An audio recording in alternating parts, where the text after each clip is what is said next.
Okay, back again. I was gonna make a very elaborate intro for this, but as you can probably tell, I didn't because I'm a lazy as fuck. Yeah, that's totally why. Not because I'm writing 3 videos and working on a book or anything like that. Nope, none of those things. Just I'm really lazy. So the thing I wanted to talk about today. Yesterday I watched this thing with Eric Weinstein, right? He's like one of the super smart people as part of the intellectual dark web or whatever. Now, whatever you consider the intellectual dark web to be valuable or not, the point is, the dude's smart, right? He's in charge of like $1 billion or something like that, so you can assume whoever hired him has some guarantee of his intelligence. Otherwise, they wouldn't give him $1 billion to fuck around with, right? So he was talking to someone or other yesterday. I pretty much watched every single Eric Weinstein interview on YouTube yesterday, and the thing is, he talked about something that kind of struck a chord with me. And I don't mean this to sound like this to come off in like a horrible way, but like my whole life, the whole point is, the expression "jack of all trades, master of none," right? That's kind of what I've defined myself by, like unintentionally, just kind of going off of what I'm interested in. Like whenever I find a new thing, I just immediately go and like do it as much as possible for the next 4 days until I get bored of it, right? And then in those 4 days, like I think in the past 2 years, let me just list all the stuff that I tried to do unsuccessfully. Or maybe it would have been successful if I stuck with it longer. I tried to start a keyboard business. I tried to start an esports team. I tried to start a fashion brand. I tried to start a YouTube channel twice, the same YouTube channel, twice with 2 different strategies. What else have I done? Well, I tried to transition into an English major. That didn't really work. Good grades though, good at English. So yeah, there's that. So when he talked about this jack of all trades thing, the thing it got me thinking about was, and he made a point to say, don't let anyone tell you you're just a jack of all trades, master of none, right? Because he considers himself to be a jack of all trades, and I don't think he considers himself to be a master of none. Clearly, the dude's managing $1 billion, he's doing something right, all right? So he said, jack of all trades.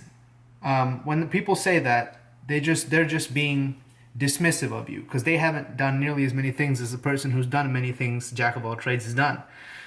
They just do one thing and they think that doing one thing is good because the majority of people only do one thing, right? But there's no like requirement that you only are supposed to do one thing. You can do as many things as you can get away with, right? That's basically what he's trying to say. And he said, the person who does more things, or the person who does only one thing, can't make the connections that you can make as a person who's done many things. So I was thinking about this and I was like, hey, that makes sense. I make YouTube videos. I wrote a play last week. I was going to submit it yesterday to some shit. I didn't. I wrote a couple short stories early this summer. Obviously, there's the big novel that I'm working on that I've postponed to finish until the school year starts. Then I started this new book, 10,000 words into that so far. So things are going well, but I'm doing a lot of things at once. And obviously there's still the keyboard business in the background. We're waiting on an engineer to submit some files for that. So with all this, like, how do you justify doing something? Like, how do you justify doing all this? Because this is one of the questions that they asked at one of the interviews that he was at is, when there are so many problems in the world, when there's so many different things that humanity requires to be done. Like there's a world hunger crisis that needs to be solved. There's a world energy crisis that needs to be solved. There's a world housing crisis that needs to be solved. There's this whole problem with economic displacement that's happening to so many different groups all over the world where people are losing jobs that they've held for generations because of new technologies that are coming about. So there are so many problems in the world. How do you justify making art? Maybe this was, I've listened to a lot of podcasts over the 2 days, okay? So let me just talk about the problem in general. But wait, I feel like I'm missing something. Protein shake. So yeah, so I was thinking about this problem and it occurred to me, how can you justify making art when the world is in need of so many other things, right? And this is what occurred to me. We humans only live like 100 years max. And that's if you're in a rich area and you don't get struck down by disease or an accident of any kind. So the best case scenario is you live for 100 years, and that's the best case scenario. But 100 years is not really much. 100 years ago from now, granted this is one of the fastest periods of change in human history, but 100 years ago from now we were doing World War I, right? A lot has changed since then, but as a species we haven't really made any like huge jump to solve the world's problems. Granted, we've solved some of the hunger crisis. I think polio has been eradicated, which is good. Nobody likes polio, but really we haven't done all that much. And it got me thinking, why not, right?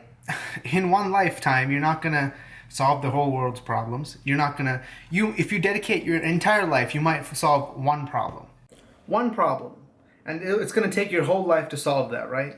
So and what kind of ego does it take to be like, oh, I can't draw myself away from the thing that I want to do because I have to solve this world's problem real quick? So it got me thinking is, the only way that we can really change the world for the better at all, like the whole world, oh my god, one sec. The only way we can really solve the whole world's problems is if we all work together as a human species, right? And there are plenty of people on that task already. Like so many that I don't think it makes sense for it's not like an army where you're trying to keep the orcs out of your city or whatever. You have to throw every single able-bodied person at the problem.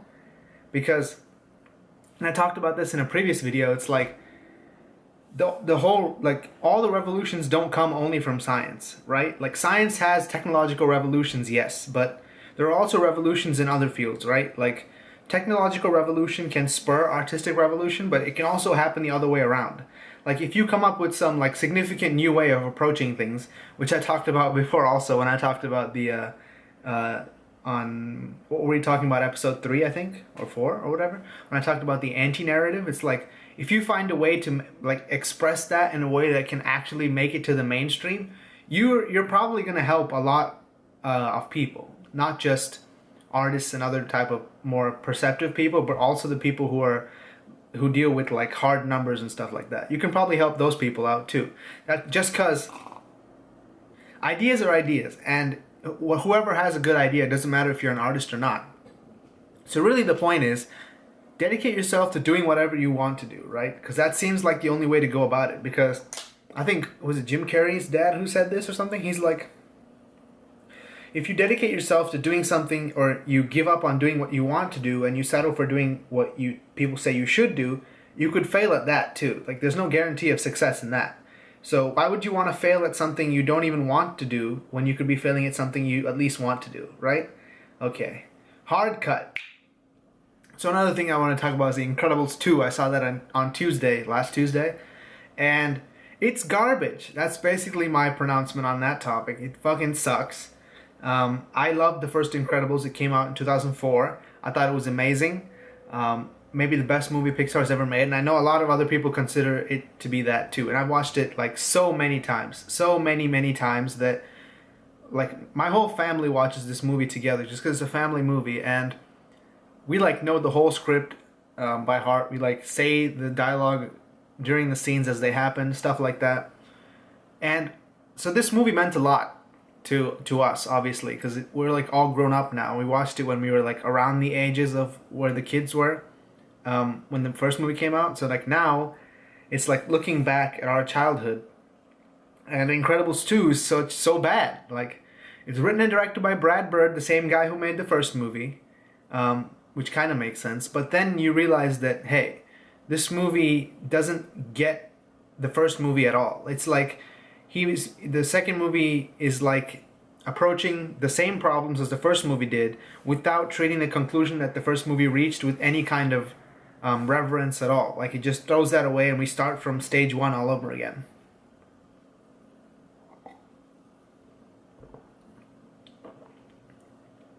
Which defeats the purpose of having a sequel in the first place. Like, if you just wanted to make the same movie again, why do you want to do that? Just make a different movie, make a new IP or whatever, right? But as we're going to see in that remaster video, that's probably going to come out in like a week or two, nobody wants to make new IP anymore, right?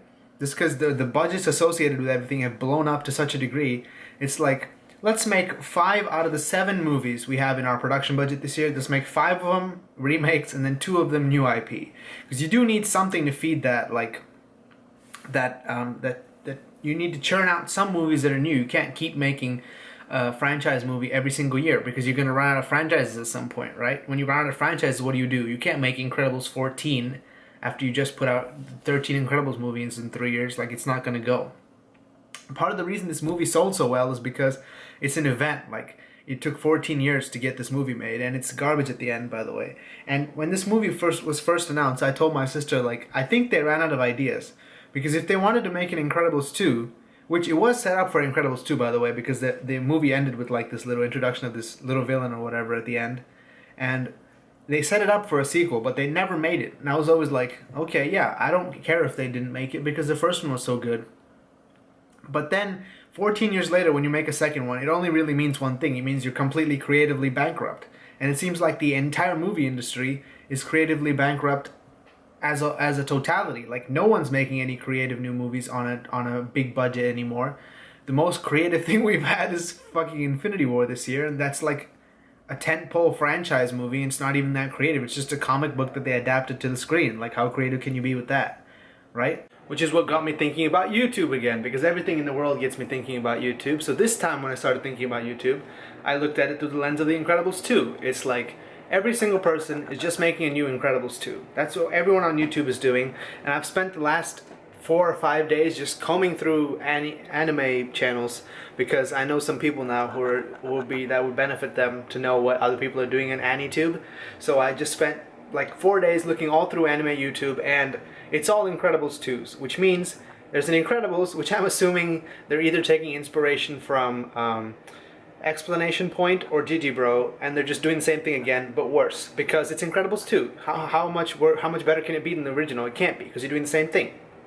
I talked about this before when I talked about people trying to be Casey Neistat, right? Doesn't make sense. So when there are all these people out there, when there are all these Incredibles 2 like imposters, like Minions 3, or not Minions 3, Despicable Me 3 or whatever the fuck out there, how do you make yourself unique? You have to show your vision, your artistic vision. You have to show yourself in your videos. Otherwise, what makes you different from the 150 other people who are all doing Incredibles 2 competently, right? They're all doing their Digi or their Explanation Point videos competently. It's not that like they're doing it badly. They're doing it fine. So you can't be that much better than them that it makes it worth to watch you over whoever else is making the same video, right? So you have to do something different. Otherwise, there's no point in making videos at all. Yeah, I just wanted to say that. That's it.